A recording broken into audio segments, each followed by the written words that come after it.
Welcome to Popternative, where we dive into topical discussions from the worlds of pop culture, social media, and sports.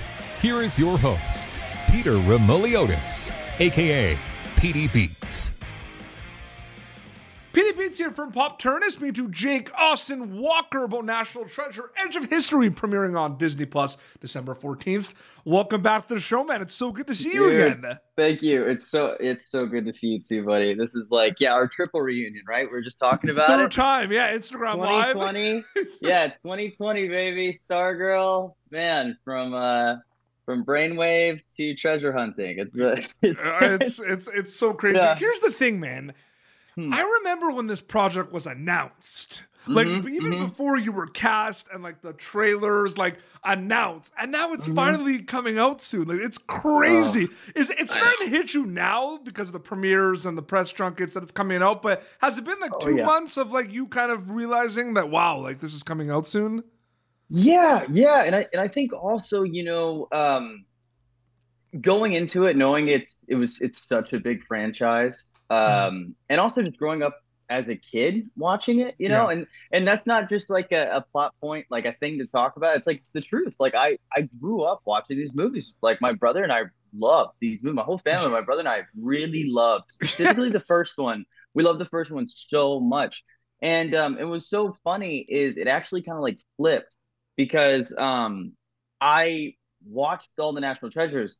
And then I remember like growing up there, like, oh, then like my family was like, now we got to go back through the Indiana Jones and stuff too. And it just like, I've said now in a few interviews, which is the truth. It's like you have staples that you want to play as an actor, right? Like you have your insane character drama type movies and projects, and then you have just like, your wildest dream characters like superheroes, treasure hunters, spies. You know what I mean? I mean, everyone wants to do a treasure hunt or be on a treasure hunt at some point. And 100%. Yeah. And I mean, it's just been crazy, man. Especially leading up now. Yeah. Like now knowing that people, it's crunch time, right? Like it's time, baby. Like people have seen it. And you also know, like, we're going into the holidays, man. There's something so special about going into the holidays and knowing like people are going to be off. They're going to want something to watch, It's a cool feeling, yeah. It's pretty crazy. Now, I did want to ask, because one of the things I really love about this show is it really is an experience for the audience member. Like, you're buckling in almost like a roller coaster watching this. Like, there's a lot of cinematic kind of components to it and everything.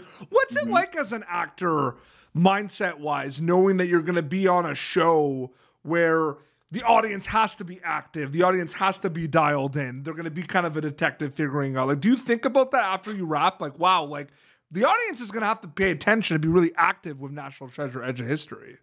Yeah, certainly. I also think, that's the beauty of post-production and stuff too. Yeah. You know what I mean? Especially once we get to see the cut, and we felt it while shooting. We're like, wow, this is even while performing, you have to stay on it to memorize the riddles and memorize the clues and just know where we're at with the treasure hunt on the episode we're in and everything. Like, I remember I love predicting the outcome. So every time we get a new script, because they're very hush-hush with the scripts. We'd only get them as they're ready. Yeah. Because there is huge consulting for this series.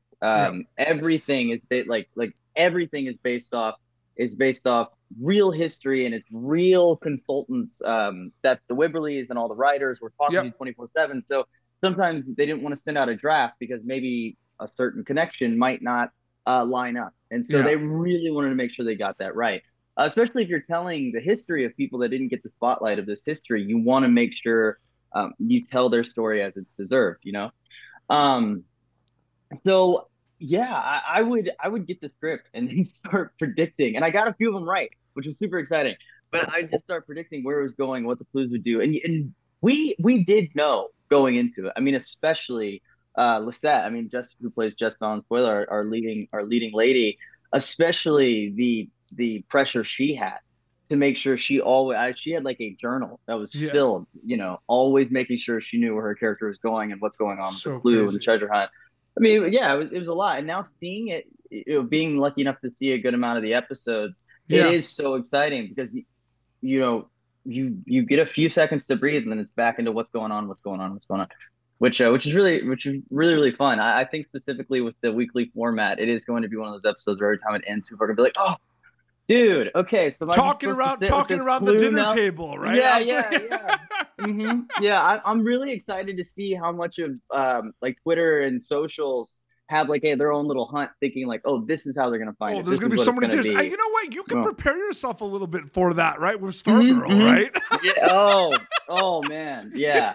Actually, not a little bit. You can prepare a lot for that. Oh man. Yeah. I've kind of had Jay, do you remember when we did that Instagram live though? Because we did it and it was like, well, just kidding for people, like it was at the end we found out what happened to your character. Did you see all the comments and questions that we had to go through? It was nuts. Dude, it was nuts. And I feel like what's really interesting, just as you know, when this show wraps up, I feel like there's going to be we gotta do it again. We gotta do a live for the end of this. But I think it's kind of that same thing. I mean, there's just so many fun twists and turns that I think will be equally as exciting to talk about. 100%. Can we give a shout out to the National Treasure Edge of History crew? Can we give a shout out to the crew right now? Yeah, I'm telling you, it's the coolest team, the sweetest people. I mean, I've been so lucky to work with just like, I really feel spoiled because I genuinely love every cast I get to be a part of. Yep. And in this cast specifically, we had to be together 24/7 as we're on the hunt. You're dialed in absolutely for the hunt. Yep. Yeah. And what was so funny is we'd spend 12, 13-hour days with each other. And then immediately we're hanging out. Like we never want to be apart. And I think a lot of that that chemistry is pretty obvious in the show, especially once you start getting into the later episodes. And they're all just, man, they're so freaking talented. I mean, honestly, they really are. And they brought so much nuance to their characters. And truthfully, I couldn't see anybody else playing these characters. You know, 100%. like Lisette, Zuri and I, we were cast first. It was Lisette, then Zuri, then me. And I remember we kept riffing in our heads, like, oh God, who could be these characters? Who could be Ethan and Oren? And then once we got, well, we call him J-Rod, but once we got Jordan Rodriguez and then Antonio, we all call him Chip, like which is really funny because I've noticed in a lot of interviews we'll just start being like, oh yeah, you know, Jordan and Chip, and we're like, oh man, we need to start saying Antonio, so the poor guy, like, we don't just keep calling him Chip. But yeah, just, I mean, everyone's just the sweetest. Catherine, obviously, I mean, you know, she was so nice. Our characters don't really have too much interaction till certain events later in the season. And it really is a crew, right? like going on this hunt. That it's so great that you say that. Like you're all really dialed in with each other. Yeah.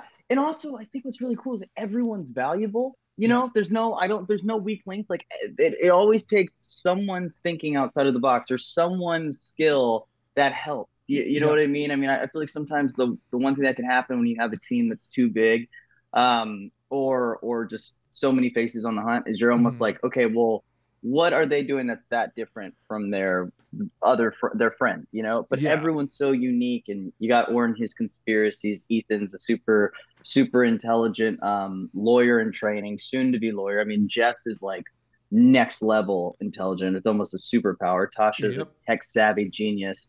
And then I've always said Liam's just like, he's the brunt, man. He doesn't care. He'll go in swinging. He doesn't care. He'll get it done if he has to, you know? But yeah, it's crazy. But like, were you able to prepare yourself a little bit? Obviously, you know, it's funny. You mentioned kind of like the savviness is like a superpower and everything, but like they don't have superpowers. But you worked on a show where people had superpowers. But like, can you prepare yourself for like the adventure? Because like Stargirl had a huge adventure component and everything, right? So like, were you able to prepare yourself a little bit for that component of things as well, like the adventure treasure component of it, working on Stargirl a little bit? Yeah, I think so. Yeah. I think there is obviously a sort of parallel to it, you know, working with a group of great, talented young actors, having good scripts, having amazing showrunners, both parallels. I think honestly, one thing not favor's not the right word, because I love Henry. One thing that was nice to have the opportunity to do is Liam's not necessarily mean. You know, he's not a mean guy. He's mostly just was kind of Henry mean, or was Henry just misunderstood? I think Henry was misunderstood, absolutely. Yeah. But I think in the beginning, there was so much cold in his heart to anyone, and he made it very clear. People loved that character. I'm sorry, dude. Oh my gosh, love.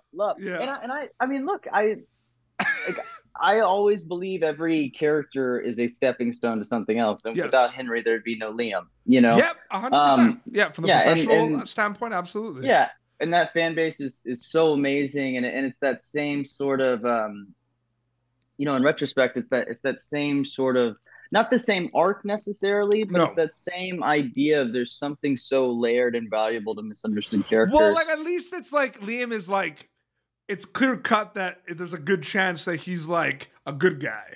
A good guy, right. Yeah, exactly. Yeah, after like another 20 minutes with Liam, you're like, oh, he's a sweetheart. He's just a little jaded to treasure hunting. Henry, on the other hand, you might genuinely think, you're like, oh, he could kill everyone at the end of this. He could be like just a villain. Like, forget the misunderstood. He's slowly becoming the strongest one. He could literally annihilate everyone. You still really don't know. Yeah. Oh, that episode, man, still goosebumps from that episode. But like, anyway, no, you could, man. That was the whole point of the Instagram Live. We were talking about that, right? Because that was week to week, and like there were certain things that like the cast like was not speaking about at all. Like I remember that, and then we were able to bring it on the questions. Oh man, that was crazy. But you're part of the National Treasure family. You're part of the Disney Plus family. What's it like being part of the Disney Plus family specifically, Jake? Oh gosh, it's so crazy. There's it's literally that. I mean, I think first of all, Mickey Mouse is iconic, right? I mean, Mickey is Mickey. Literally, Mickey. It means so much. And to be part of the Disney name and to be taken care of with Disney, and the way they do the hospitality and everything it's honestly been crazy. I don't think I've realized how insane it is to be a part of a company like this until you're doing the premieres and you're doing the press and you're talking about the show and you see the fan reaction, and all their IPs mean something to people on such a deep level. It's more than just like, these are more than just characters. Like they are genuine vessels to a almost warming time for people. The certain level of nostalgia to have that access, and Disney is nothing but, I think, their company, the way they hold themselves, it's just, they are a warm blanket. Yep. You know what I mean? There's just a level of comfort. And it's been insane. I hope to be a part of their family for a very, very, very long time. I mean, just aside from National Treasure, I mean, they have, who doesn't want to be a part of Disney? You know, it's like, crossovers. Yeah, absolutely. Baby. I do. Before we wrap up, I do want to give a little bit of a spotlight to some. I want to have some tune time talk, some tunage. Anything we could look out for the music? Like, is anything down the pipe, or did it take a little bit of like a backseat with a lot of like the acting stuff, or because you do music too, right? So yeah. Music's a second passion. 2023, working on an album. Want to have a few singles out by the top of the year, and I'm super spoiled because National Treasure, Liam's a musician. Liam's a musician in the show. We have about 6 songs in the show. Crazy.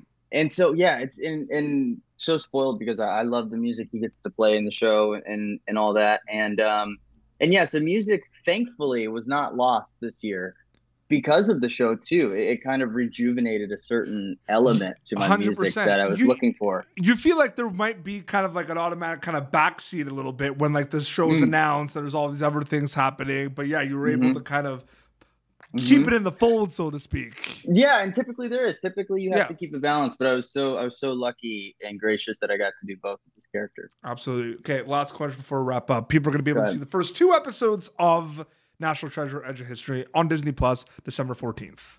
When they get a chance to watch the show, what are you hoping they get out of it, takeaway wise? I just hope it's everything fans could want from a treasure hunting series. Yes, I think at its key, I hope when we come to our conclusion, they're nothing but satisfied and just wanting more. I just hope they're like, okay, what's the next journey for this group? I want people to hop back in our band with us and go wherever our heart's desires. I want people to genuinely feel the conclusion of this journey once it's wrapped up, and feel satisfied, man. I know as a cast, we were super satisfied. The finale is crazy. That's all I can literally allude to. Walking on eggshells, in the interviews, because you really man, always know it way too well. Absolutely. Jake, thank you so much for coming back on the show, man. It was so good chatting with you again. Thank you, buddy. Thank you. Yeah. No problem. Yeah. So first 2 episodes, December 14th on Disney Plus. That's National Treasure Edge of History. Your Instagram account, is it just your name, Jake Austin Walker? Yeah, I got lucky. It's just my name, just Jake Austin Walker. I'm sure there might be some behind the scenes stuff coming out and everything, or... Oh yeah, we got a few things under our sleeves.